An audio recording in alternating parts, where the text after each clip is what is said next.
"You have no business here, Captain. My battalion doesn't accept female combat leaders. Consider this posting a clerical error. You will turn around and leave." The Marine colonel's dismissal was meant to be career-ending, but the new officer didn't move. She simply reached into her portfolio and placed a single, framed document on his desk. It was a presidential unit citation from a mission he was certain had 0 survivors, and her name was on it. The officer was Captain Ilara Vance. The colonel was a decorated battalion commander who had spent his entire career in a Marine Corps that, until very recently, barred women like her from even applying for frontline combat jobs. This was more than a personal clash. It was a collision with decades of entrenched policy, and that citation on his desk was proof the old world was already gone. The question hanging in the air was simple and devastating. If her unit performed one of the most heroic actions of the war, why was she standing here, having to prove she belonged at all? To understand the force of that collision, you have to go back. Before Captain Vance stood in that office, before that citation was framed, there was a simple, unequivocal rule. Women were not allowed to serve in ground combat roles in the United States Marine Corps. That policy, established in 1994, wasn't just a line on paper. It was a wall. It meant no female Marine could be an infantry officer, an artillery forward observer, or a tank commander. They could support combat units, sometimes right alongside them, but they could not officially lead them in battle. Their career paths hit a concrete ceiling labeled combat arms. This was the world Colonel Marcus Briggs enlisted into. He rose through the ranks of an intentionally all-male infantry brotherhood. His identity, his understanding of leadership and toughness, was forged in that exclusive crucible. By the time he took command of the 2nd Battalion, 9th Marines, he was a veteran of Fallujah and Sangin, a man who believed in the system that made him, because that system had worked in the most violent places on Earth. Then, in 2015, the ground shifted. Defense Secretary Ash Carter ordered all combat jobs open to women. Every branch had to comply. The Army, the Navy, the Air Force, they all began planning for integration. But the Marine Corps, Briggs's Marine Corps, was the only service that formally objected. It submitted a request for exemptions, arguing that introducing women would degrade the lethality of its frontline units. Their case rested on a massive, year-long study. That study's conclusion was stark. All male units were faster, more accurate, and more lethal in simulated combat tasks than mixed-gender units. The Pentagon's civilian leadership rejected the request. The order stood. The wall, at least on paper, was coming down. For traditionalists like Briggs, this wasn't progress. It was a political directive undermining a warrior culture. He believed the study proved a biological truth, not a bias. In his battalion, the integration was slow, reluctant, and by the book. A handful of women joined support roles within the unit, but a female infantry officer walking into his headquarters to take a combat leadership billet, that was a line he was not prepared to cross. Which is exactly why Captain Ilara Vance's personnel file landed on his desk that morning. On paper, she was everything the new policy was supposed to produce. Top of her class at the basic school, a graduate of the grueling infantry officer course, a course that, at that time, only one other woman had ever passed. She was now an officially designated infantry officer in 0302, and her assignment was to his weapons company. Briggs saw it as a failure of the system, a checkbox being ticked by distant bureaucrats who would never face the consequences. He decided he would be the consequence. He would send her packing and let the bureaucrats fight him on it. He expected tears, or argument, or a call to a congresswoman. He did not expect the citation. Now back in that tense office, Briggs stared at the document, his initial shock hardening into skepticism. The Presidential Unit Citation is the highest award a military unit can receive. It is not given lightly. It requires documented, extraordinary heroism in action against an armed enemy. He knew of the operation it referenced. Everyone in the community did. Operation Phantom Fury in the Helmand Valley, 2019. A mission so compromised, so brutal, that the official after-action report listed no survivors from the lead element. It was a tragedy, a case study in a plan gone wrong. And this captain, This woman, who wasn't even supposed to be in the infantry at the time, claimed her name was on it. This is where most stories would have the colonel humbled. He was not. His finger tapped the glass of the frame. "Where did you get this, Captain? This citation is for a unit that was wiped out. Completely. I knew the lieutenant who led that element. He's gone." Vance's expression didn't change. "I am aware, sir. Lieutenant Santos was my platoon commander." Briggs scoffed, a short, dismissive sound. "That's not possible. The female engagement teams attached to that battalion were pulled back before the main assault. They weren't in the valley." "I wasn't with a female engagement team, Colonel," Vance said, her voice dangerously calm. "I was attached to 1st Force Reconnaissance Company as a joint terminal attack controller. I was the one calling in the airstrikes." The air left the room. A Joint Terminal Attack Controller, or JTAC, is the person on the ground who directs lethal aircraft onto enemy positions. It is a job that requires being at the very tip of the spear, embedded with the most advanced units.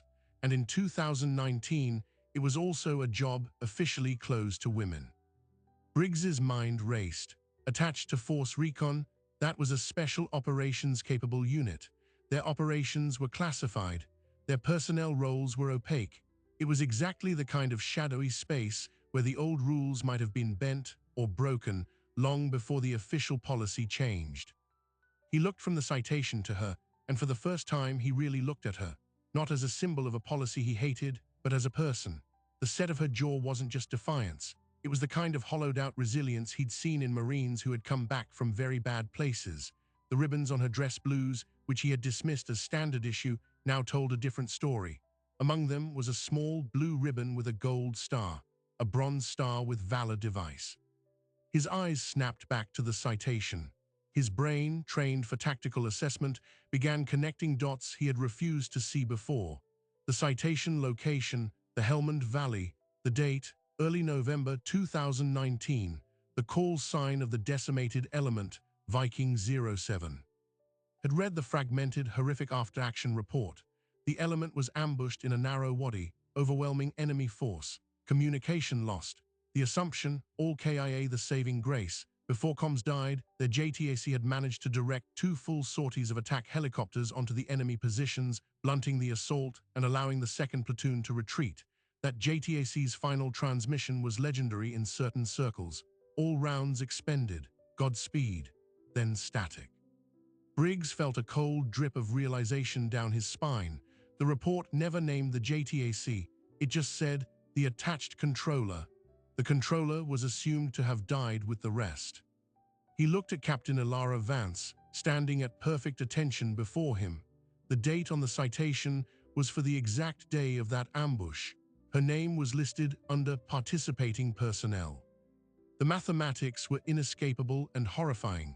If she was there, and the citation was real, then the after-action report was wrong. There had been a survivor of Viking 07. And she was standing in his office. His mouth, which had been open in dismissive anger, slowly closed. The tactical mind that had assessed 1,000 battlefields now assessed this one.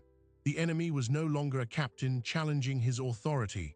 The enemy was his own certainty, and it was crumbling under the weight of a single, framed piece of paper.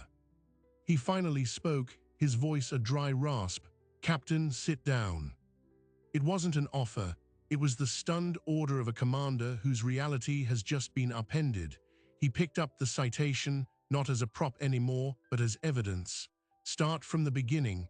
Tell me about Operation Phantom Fury. Tell me everything."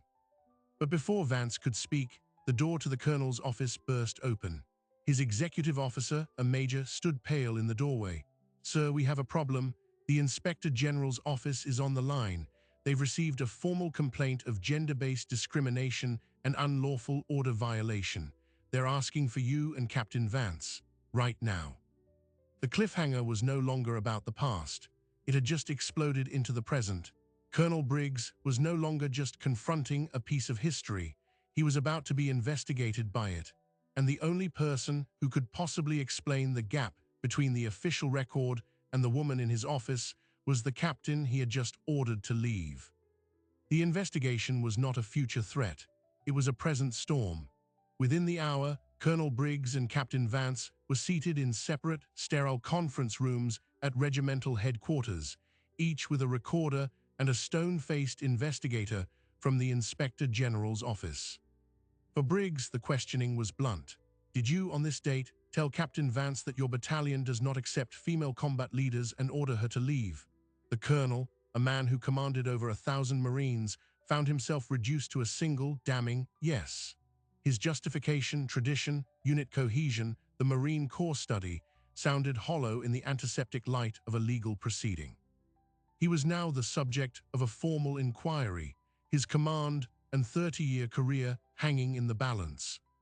But the investigators quickly hit a wall, because when they turned to Captain Vance and asked for her account of the event, she gave them a one-sentence summary and then shifted the entire axis of the inquiry. Respectfully, ma'am, the more pressing issue is the operational security breach currently unfolding because of this meeting.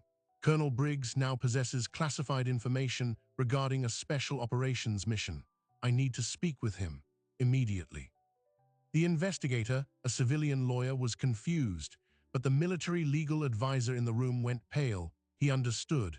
Vance was invoking a non-disclosure protocol tied to a specific security clearance. She wasn't just a complaining captain, she was a classified asset. The meeting was terminated. Vance was escorted to a secure communications room. Meanwhile, Briggs sat fuming in his temporary office, isolated. He was contemplating retirement, a forced end to stop the scandal, when his own secure line rang.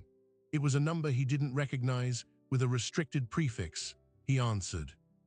The voice on the other end had no greeting. Colonel Briggs, this is Lieutenant Colonel Donovan, J2, Joint Special Operations Command.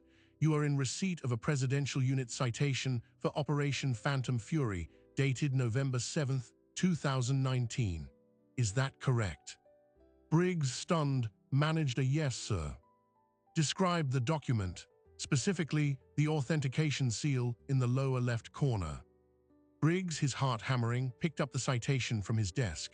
It's a gold-embossed seal, sir, an eagle with a shield. Below it, the words Office of the Secretary of the Navy and a series of numbers, Alpha Tango 79001. There was a long silence on the line. Then, Colonel, do not let that document leave your sight. Do not discuss it with anyone below top secret clearance. A team is en route to your location to debrief you and Captain Vance. You have inadvertently triggered a dormant security protocol. Do you understand? Briggs did not understand. He was drowning in a situation he had created. Sir, what protocol? What is happening? Captain Vance's participation in Phantom Fury was part of a pilot program, Colonel, an assessment of integrating female specialists into special operations teams years before the official policy change. The program was classified. The aftermath of the operation was messy. The public record was sanitized for operational security. The fact that she is there with that citation means the sanitization has failed. We have to contain it. The team will be there in 90 minutes. Do not move. The call disconnected. Briggs stared at the citation. It was no longer just a medal. It was a classified artifact. And the woman he tried to dismiss was at the center of a JSOC-level containment operation. When the two-person JSOC team arrived, a commander and a sergeant major, they didn't go to the conference rooms. They went straight to Briggs's office, secured it, and then brought Vance in. The dynamic was surreal. The JSOC commander, a Navy captain, ignored the full-bird Marine colonel and addressed Vance directly. Captain, we need to know who else you've told, and we need the full, unsanitized debrief you never gave, starting with how you got off that ridge alive. Vance, for the first time, showed a flicker of exhaustion. She looked at Briggs, then back at the commander. Sir, with respect, Colonel Briggs needs to hear this. He's now read into the program by virtue of possession, and his decisions from this point will either contain this or blow it wide open. He should know what he's holding. The JSOC commander nodded curtly. Proceed. Vance took a breath, and the story that unfolded rewrote the history Briggs thought he knew. Operation Phantom Fury was not a standard patrol. It was a high-risk capture mission targeting a Taliban shadow governor. First Force Recon was the Hammer. Vance, then a lieutenant, was the specialized Scalpel, the JTAC embedded to control overwhelming air power. The intelligence was flawed. The target was a trap. They were hit in the Wadi just after dawn. RPGs, machine gun fire from three sides. The lead vehicle, containing Lieutenant Santos and the assault team, was destroyed instantly. Vance's vehicle was disabled. In the first 90 seconds, 8 of the 15-person team were dead or incapacitated. Vance described it with chilling technical precision. My radio operator was killed. The PRC-117 was shattered. I had only my handheld, a MBITR with limited range. I called in the first section of Apache. They were 8 minutes out. We didn't have 8 minutes. So she did the only thing she could. She used the terrain. She and 2 wounded Force Recon Marines, Sergeant Gutierrez and Corporal Lay, dragged the remaining survivors into a shallow cave complex at the base of the ridge. It was a defensive nightmare, but it was cover. The enemy thought they had us pinned for the kill, Vance said, her voice flat. They started maneuvering to assault the cave. I had one window. I used the handheld to call in danger close fire from the Apache, directing them onto our own last known position. I walked the rockets and 30mm fire right up to the cave mouth. It broke their first assault. For 6 hours, she repeated this dance of death, calling in strikes with a dying battery, using the chaos of blasts to reposition the wounded, treating casualties with a gutted aid kit. Sergeant Gutierrez was shot through the lung. She performed a needle decompression with a ballpoint pen and plastic wrapper. He lived for 3 more hours. By nightfall, only Vance and Corporal Lee were conscious. The rescue force, a second Force Recon team, was still hours away, bogged down by separate engagements. The enemy, knowing air support was limited at night, began to probe again. "This is where the after-action report ends," the JSOC commander said quietly.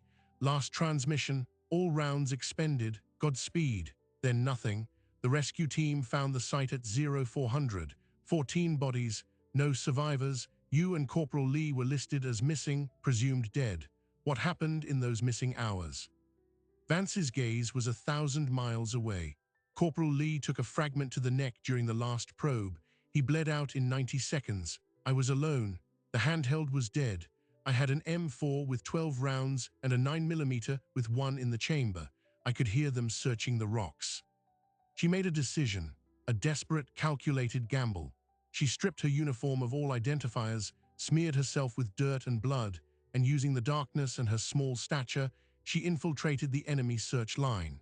She moved like a ghost through their perimeter, not away from the battlefield, but deeper into the valley, toward a known Taliban staging area she had identified from earlier surveillance.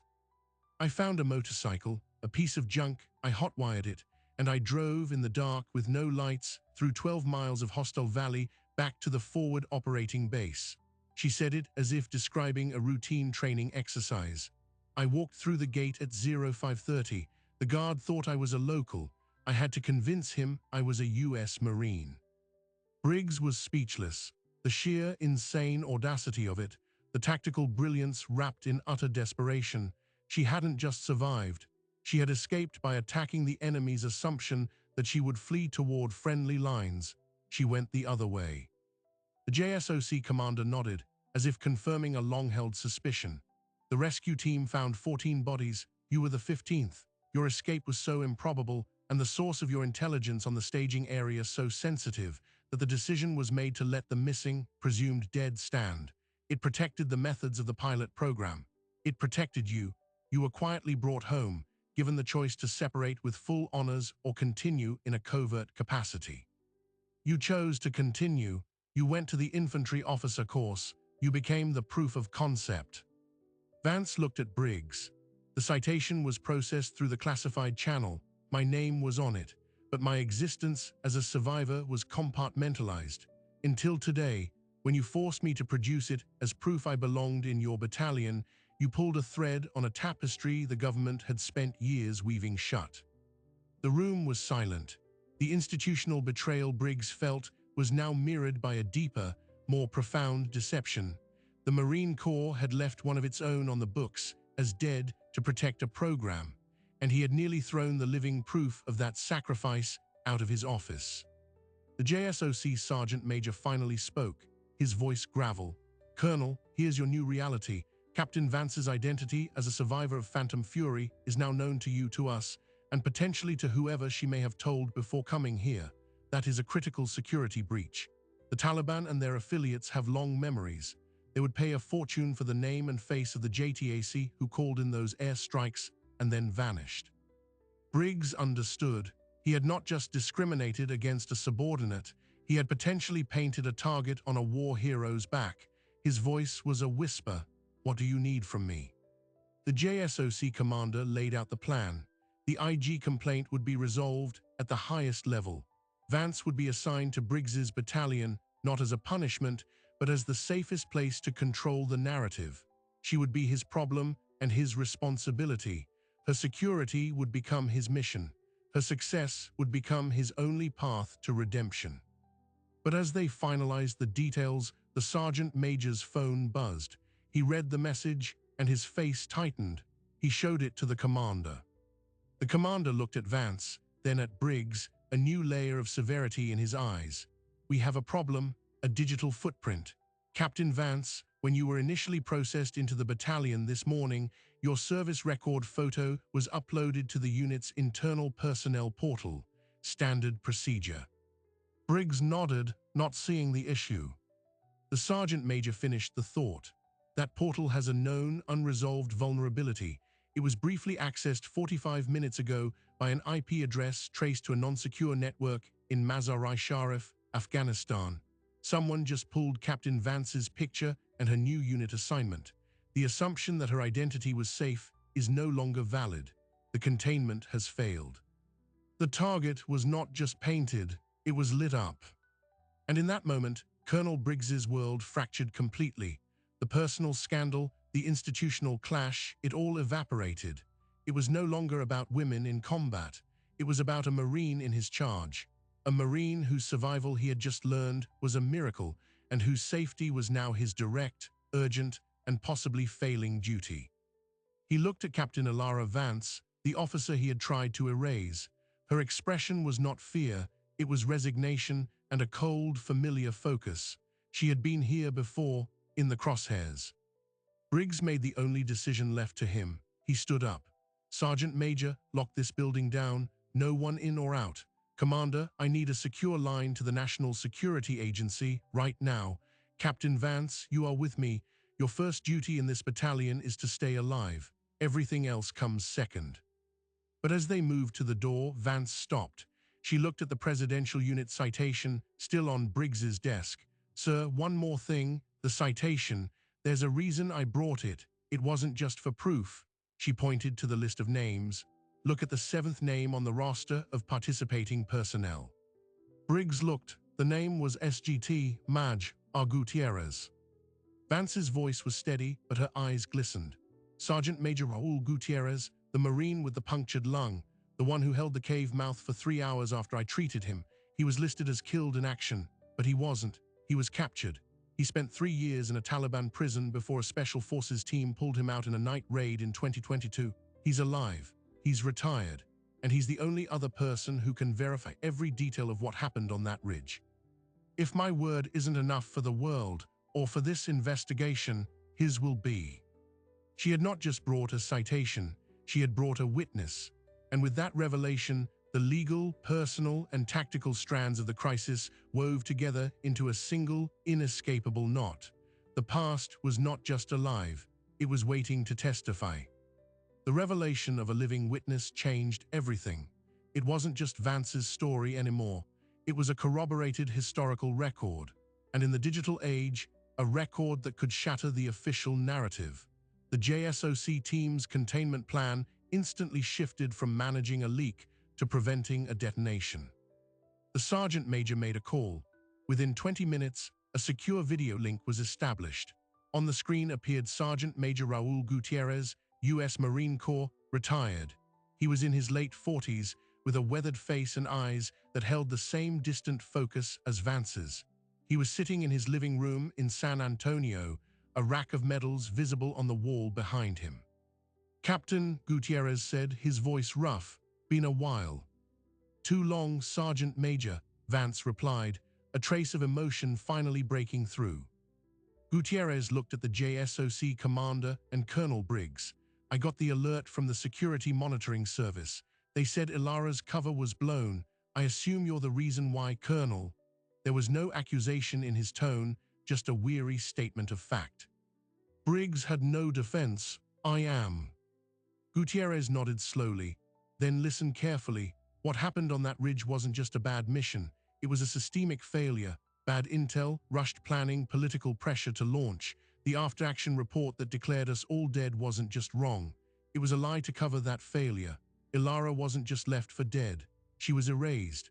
And I was traded in a prisoner swap 2 years later that the State Department still denies ever happened. He leaned forward, his face filling the screen. The program she was in, the one that attached her to us, it wasn't just a pilot program. It was a direct order from the Secretary of Defense's office to get women into combat zones and gather data to support the policy change. We were the lab rats. When the experiment blew up, they buried the lab. Now you've dug it up. The JSOC commander pinched the bridge of his nose. The situation had just escalated from a security breach to a potential political scandal. The pilot program had official, top-level backing. Its burial was not just operational security, it was a political decision. Sergeant Major, the commander asked, are you willing to go on record with this, to the Inspector General, to Congress? Gutierrez didn't hesitate. For Ilara, and for the 13 others who didn't make it off that ridge, tomorrow, today, you name the time. I've been waiting to tell this story since the day I got off the plane at Landstuhl. With a living, decorated witness ready to testify, the internal Marine Corps investigation into Briggs's discrimination was now the least of anyone's problems. The real threat was a public congressional hearing where Gutierrez would sit beside Vance and dismantle a decade of official lies. Pressure began to boil up from the Pentagon. The phone in Briggs's office became a hotline of agitated generals and nervous civilian aides. The message was consistent: make this go away, contain Captain Vance, silence Sergeant Major Gutierrez, protect the institution. But Briggs, standing in the wreckage of his own assumptions, found he could no longer hear that call. The institution had failed the Marines in that wadi. It had failed Captain Vance. It was asking him to fail her again. His loyalty, once unquestioning, now had a crack, and through that crack, a new sense of duty was emerging. He looked at Vance. What do you want to do, Captain? This is your life, your story. Vance was silent for a long moment.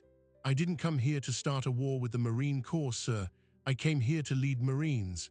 But if the price of leading is staying silent about what happened, about what Gutierrez and the others sacrificed, then I'm not sure I want the job they're offering. It was the answer Briggs both feared and respected. It was the answer of a real leader. Before they could formulate a plan, the second crisis hit. The battalion's public affairs officer burst into the secured office, her face ashen. Sir, you need to see this. She handed a tablet to Briggs. On the screen was a post from a well-known military news blog.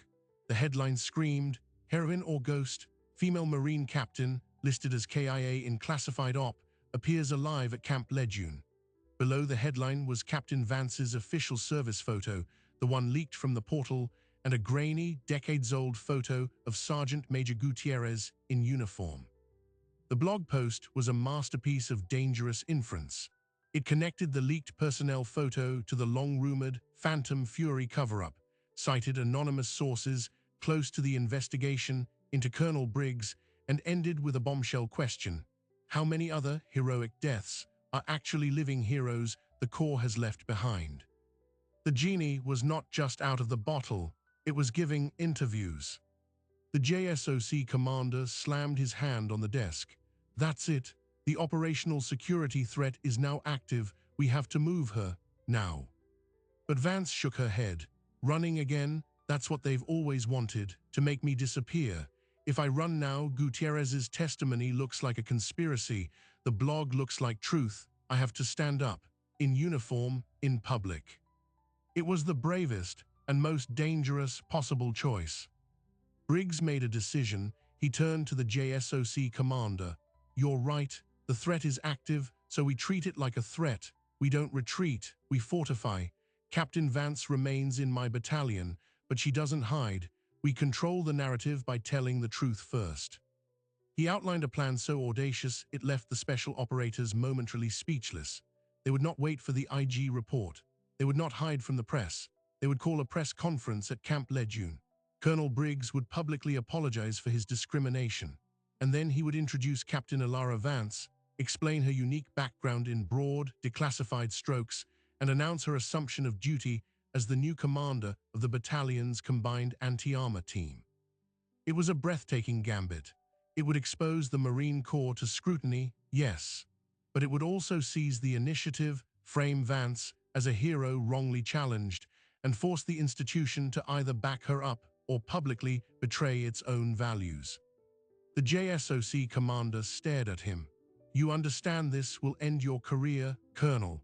Even if the discrimination charge is dropped, the brass will never forgive you for forcing this into the open."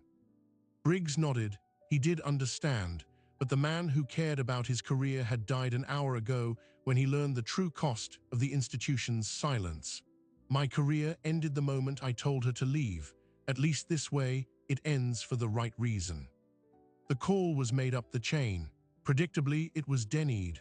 Vehemently, a three-star general ordered Briggs to stand down, to sequester Vance, and to issue a bland no comment to the press.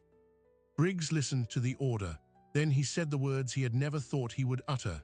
"Respectfully, General, I cannot comply with that order. My first responsibility is the safety and integrity of the Marines under my command.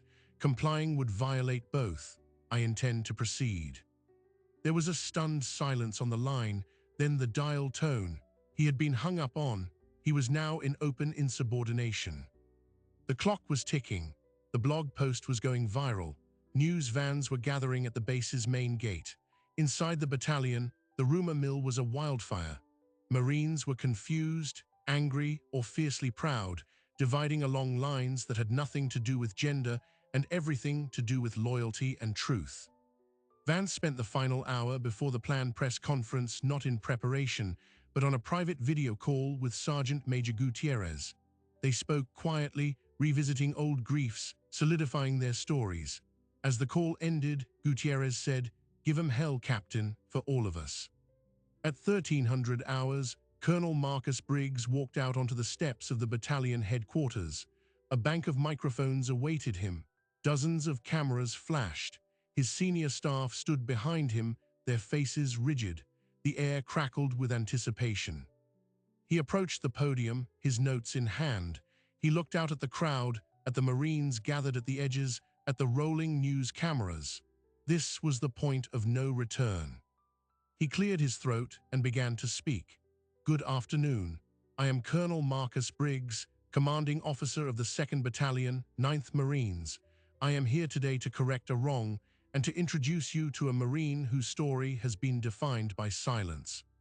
But as he spoke the first words of his apology, a black government sedan with tinted windows sped through the crowd and screeched to a halt at the foot of the steps. The passenger door opened. And out stepped not a general, not a politician, but an elderly woman in a simple dress, her back straight, her eyes sharp. She was accompanied by a Marine lieutenant in dress blues. The crowd parted. Briggs stopped speaking, bewildered. Who was this? The woman walked purposefully up the steps, ignoring the cameras, and stopped before Briggs. She looked past him, her gaze finding Captain Vance, who had just emerged from the headquarters door to take her place. The old woman's voice, when she spoke, was clear and carried without a microphone. "My name is Elena Santos. Lieutenant Michael Santos was my son." A collective gasp went through the crowd. The mother of the lieutenant who died leading Viking 07. She looked at Vance, and her stern expression softened with a pain that was decades deep. "For 5 years, I believe my son died alone, that his entire team was lost. Then 2 years ago, a Sergeant Major Gutierrez came to see me. He told me a different story. He told me about a young lieutenant who wouldn't leave her post, who fought until the last breath for her Marines. He told me my son didn't die in vain. He told me about you." Tears welled in her eyes, but she did not look away from Vance. "The Marine Corps never told me you were there. They never told me what you did. They let me think he was just gone. You have carried the truth of my son's last stand alone all this time. You don't need to carry it alone anymore." She then turned to the cameras, a mother's grief transformed into formidable public authority. "My son followed this officer into hell because he believed in her. The least his mother can do is stand beside her now." And with that, Elena Santos took her place next to Captain Vance, linking her arm through the captain's. The silent, powerful gesture was a shield and a spear all at once. The press conference had just been hijacked, not by an enemy, but by a grieving mother wielding a truth no general could countermand. The story was no longer about discrimination or cover-ups. It was about legacy. It was about the unbreakable thread between the dead and the living.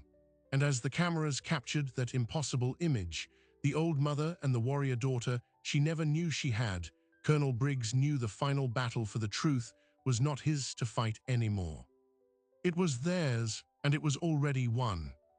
The image of Elena Santos standing with Captain Vance did more than change the story. It rendered the old arguments powerless. You cannot debate policy with a mother's grief. You cannot question the legitimacy of a hero who was welcomed home by the family of the fallen. Colonel Briggs, standing at the podium, understood the battlefield had just been conquered. He finished his prepared apology, but the words were now an epilogue.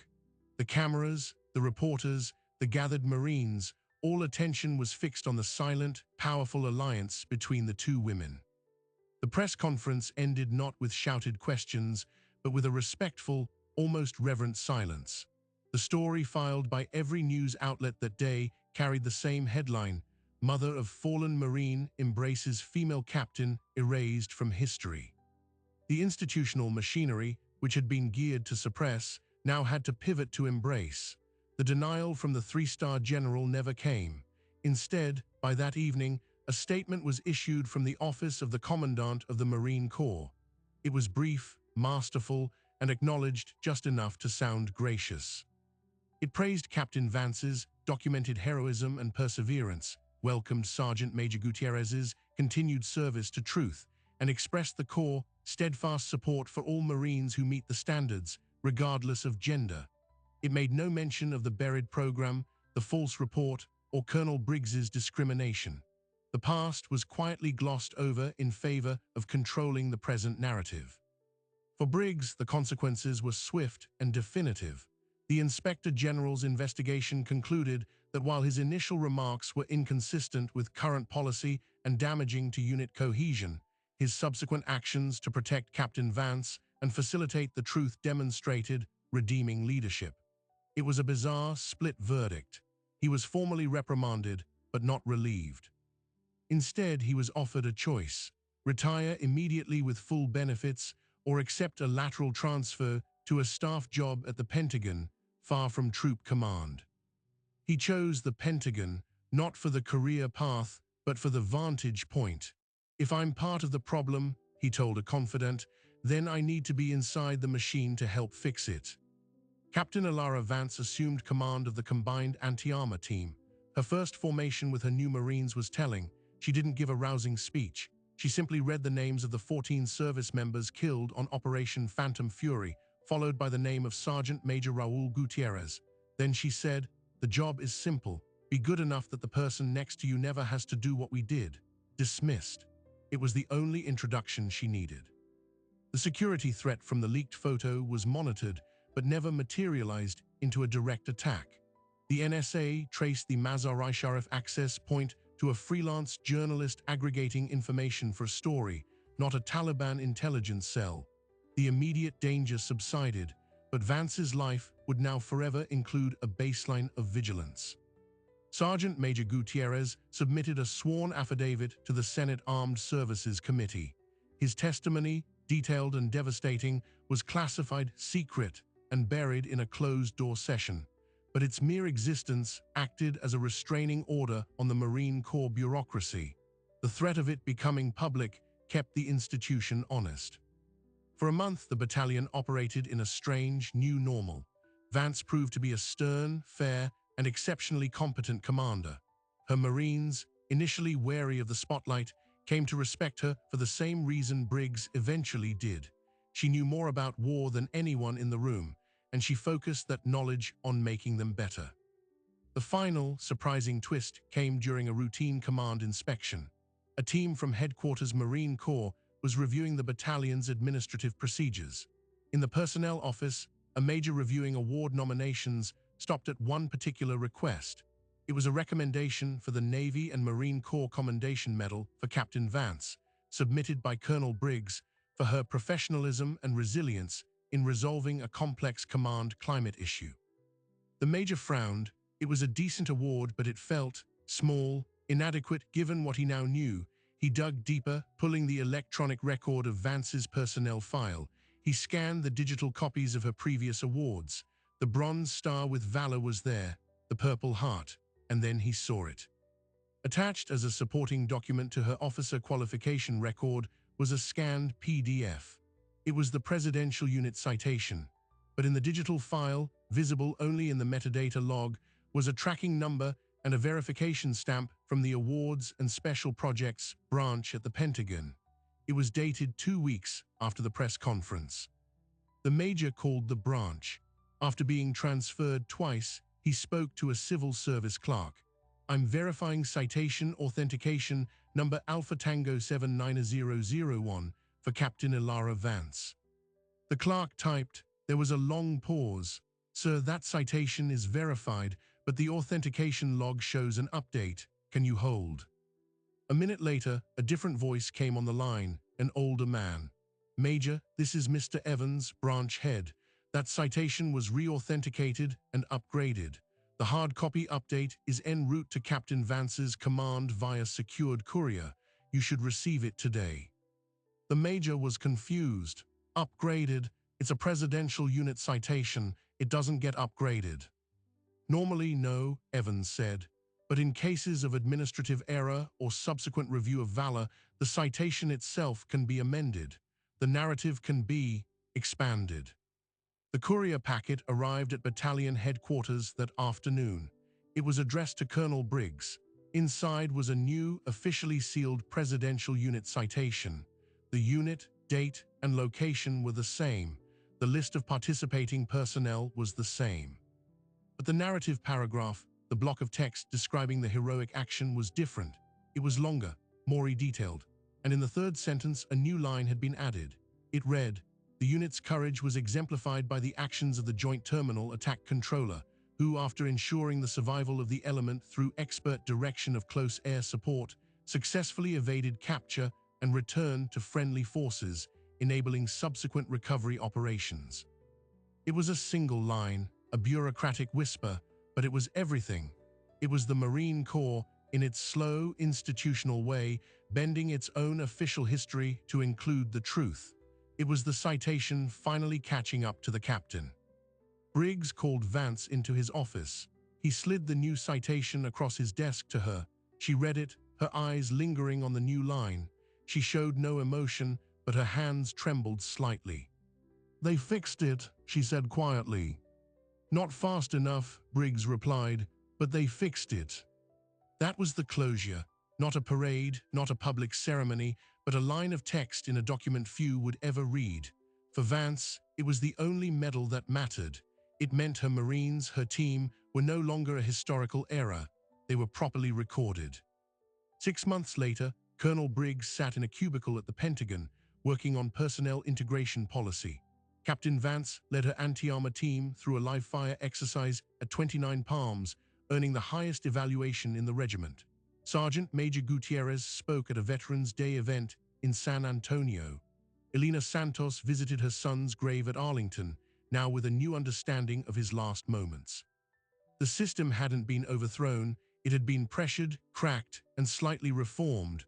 One captain had her place, one colonel lost his command but found his conscience.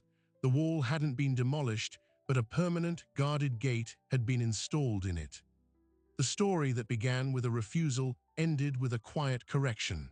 The woman who wasn't supposed to be a combat leader had led, not by arguing, but by surviving, and then by forcing a rigid institution to look at its own reflection in the glass of a citation frame. And in that reflection, the Marine Corps saw something it needed to remember, that the story it tells about itself must sometimes change to include all the heroes, especially the ones it tried to forget. The battle for integration wasn't won in a day or with a policy memo. It was won in moments like these, in offices, on parade grounds, in the silent adjustment of official records, proving that the most powerful force in the military isn't tradition, but truth. And truth, once unleashed, has a way of writing its own citations. So what is the real lesson of a story that starts with a refusal and ends with a corrected line of text? It's that progress in an institution built on tradition isn't a single battle. It's a siege. It happens not when a policy changes in Washington, but when that change is forced to prove itself in a battalion commander's office, on a training range, and in the quiet amendments to official history. Captain Vance's story is unique in its details, but universal in its pattern. It's about the gap between what an organization says it believes and what it actually practices. It's about the invisible cost paid by the first ones through the door, the ones who must be twice as good, who must carry the weight of proof, and who sometimes have to resurrect their own records to claim a place they've already earned. The deeper question this leaves us with isn't about women in combat. That question has been answered, on paper and in blood. The real question is about institutional memory. How many other stories are still folded into classified files or buried beneath bureaucratic convenience? How many acts of valor are missing a name because that name didn't fit the expected profile? The system corrected one line for Captain Vance. The unsettling thought is how many lines remain uncorrected. This is why these stories matter. They're not just about karma or dramatic reveals. They're audit reports on the soul of an institution. They measure the distance between myth and reality and force a choice: cling to the comfortable past or evolve to include a more complicated, more complete truth. Colonel Briggs chose evolution at the cost of his command. Sergeant Major Gutierrez chose truth after years of silence. Elena Santos chose grace, transforming her grief into a shield. And Captain Vance, she simply chose to keep walking through the door that was finally, officially, held open for her. Her victory wasn't in changing minds, but in making the institution change its own records to reflect what she had already done. If you found this journey into the hidden mechanics of honor and bureaucracy compelling, you're in the right place. We specialize in unearthing the true stories of underestimated people who change systems from the inside. The world is full of quiet battles like this one, fought in offices and archives. Hit that subscribe button and ring the notification bell, because we bring you the evidence of those battles every single week. Thanks for watching. Until the next story.